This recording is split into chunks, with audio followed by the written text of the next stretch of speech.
Lakbay series. Lakbay series. Lakbay series. Lakbay series. Woo!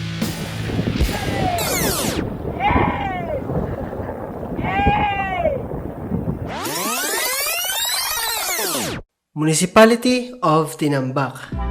Ito ay matatagpuan sa hilagang bahagi ng Camarines Sur, isa sa mga munisipyo na nasa ika-4 na distrito. Matatagpuan rito ang Cagliliog Beach, isa sa mga beaches na unti-unting nakikilala sa Camarines Sur. Thursday ng gabi, bumiyahe kami papuntang Tinambac. Advice ko lang sa mga pupunta rito, piliin yung bumiyahe ng umaga o hapon at huwag na kayo magpagabi kasi madaming kalsada na walang ilaw para din mas ligtas kayo sa biyahe. Friday, 5:30 AM ng umaga, gumising ako at gusto ko sana mag-vlog para madokumento yung buong araw. Kaso nga, merong mga video kayong may ingay kaya puro montage lang muna.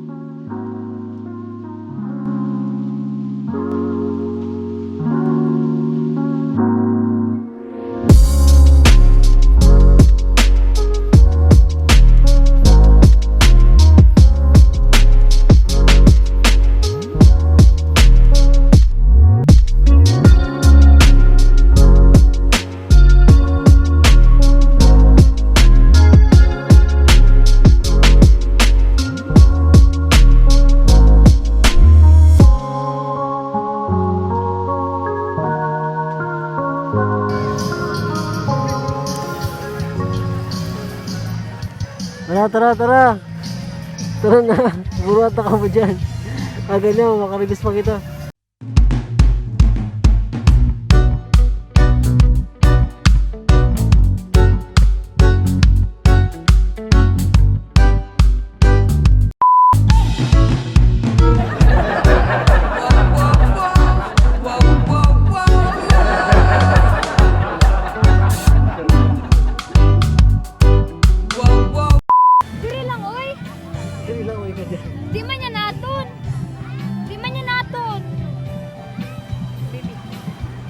Tinindog ng buhok. Yeah. Pas de soleil, pas de soleil, pas de soleil, pas de soleil, pas de soleil, pas de soleil.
island na yon. Yan. So, this is where the journey starts. So, getting ready lang kami. Kasama namin si Kel, si Christian, and of course, and only pinakagwapo. Ang galing. Sad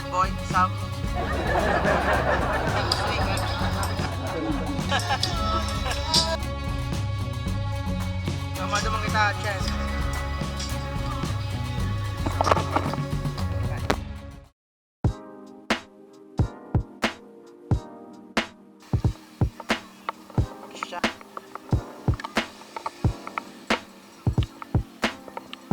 Let's go! Time check, 9:24. So 9:24. Orasan namin yung lakad namin pupunta doon. April 9. 2024.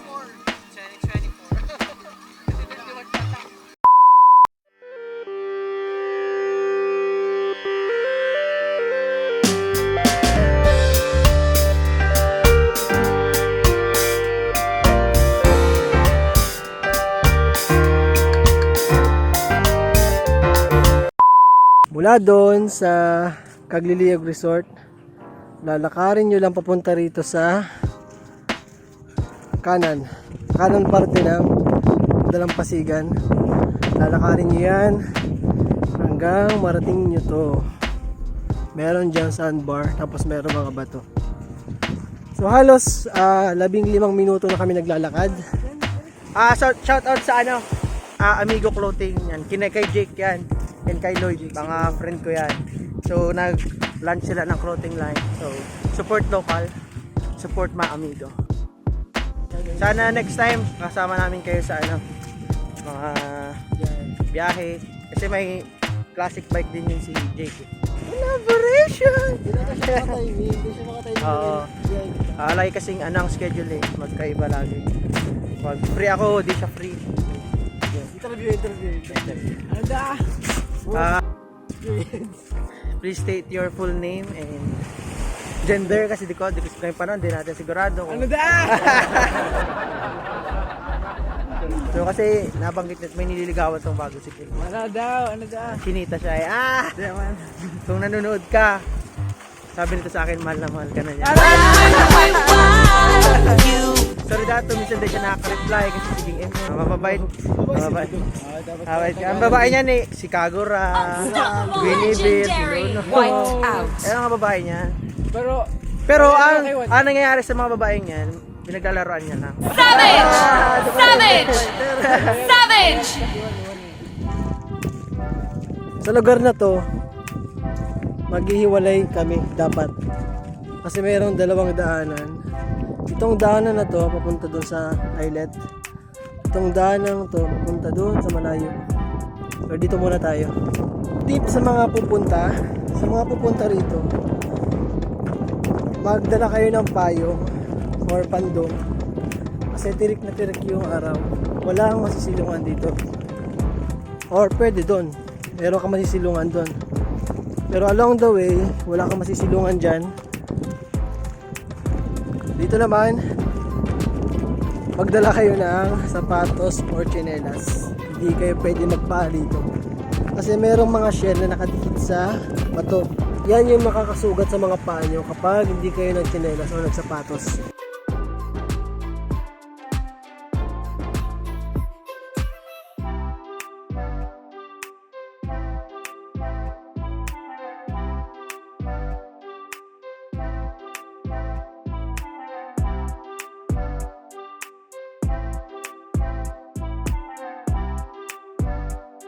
Ang laki, jellyfish. Para lang mayroon kayong idea kung gaano kalaki. Yan yung kamay ko. Tapos yan yung kita mo yan. Yung chinelas ko, ito. Ganyan siya kalaki. So, kung kayo pupunta kayo rito, mag-ingat lang kayo sa part na to. Kasi yung tubig dyan, umaagos yan. Pwede kayong madala niyan kapag medyo malalim. So ngayon, medyo mababaw pa. Subukan namin makatawid.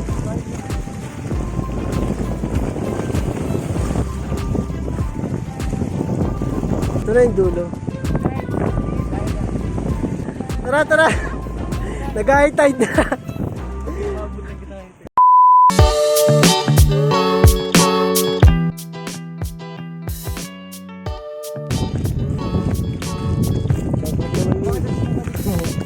Mahalan. Mark Benedict. Shoutout kay Mark Benedict. Taga saan? Magarao, Camarines Sur.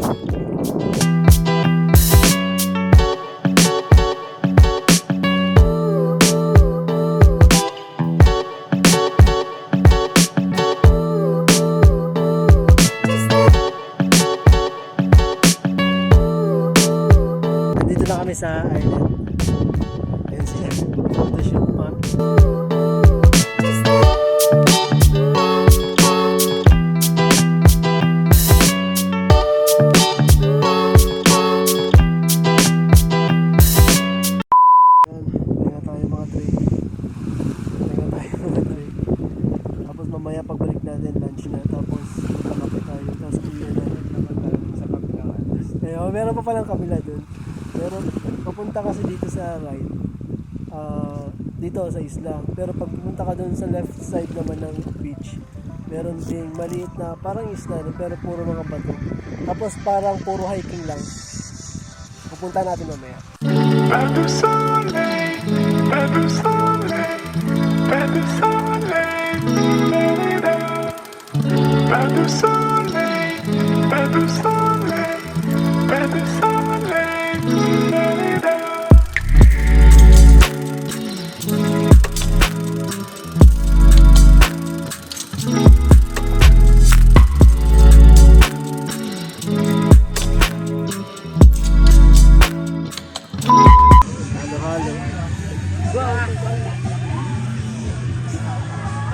Halo, 25 pesos.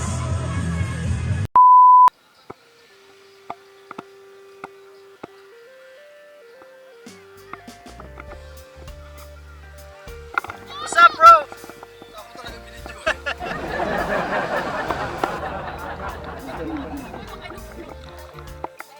Kaway sa camera. Kaway na si Kuya Chris. Ano ba si Ate ba?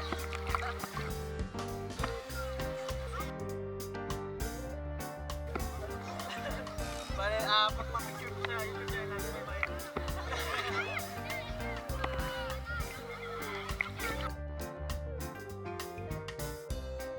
Approach. Ito na ka maglangoy! Woo!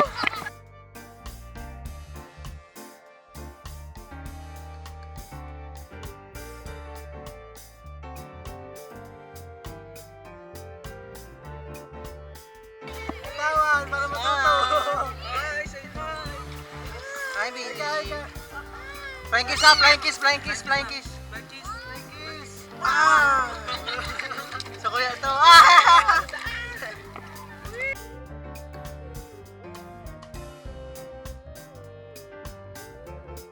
Smile! Smile!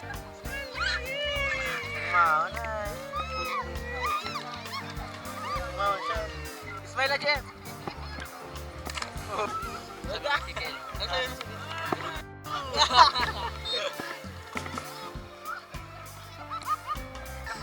Tapos si Ma'am Grace, tapos si Sir Alvin. Mga mababait na.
Ayan na sila. Sama ka sa likod, meron pang dalawa. Si Maria at si Patrick. Ito yung left side ng beach. Siguro mga 5 minutes mararating namin yung dulo nito. Mga 5 minutes baka marating namin yung dulo. Tapos sa dulo nito meron pa rock formation. Tingnan namin kung mapupunta pa namin yung rock formation na white sand. Siguro kung kaya namin kakawirin namin yan.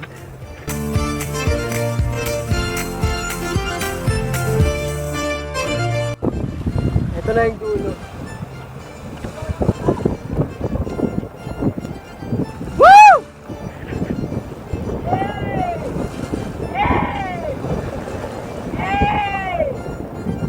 Shoutout kay Kuya Darrell, shoutout kay Patrick Villion, shoutout kay Ezekiel Villion, shoutout kay Sam Villion, shoutout kay Mario Beda, shoutout sa nanonood dito. Narating namin yung dulo ng gabi.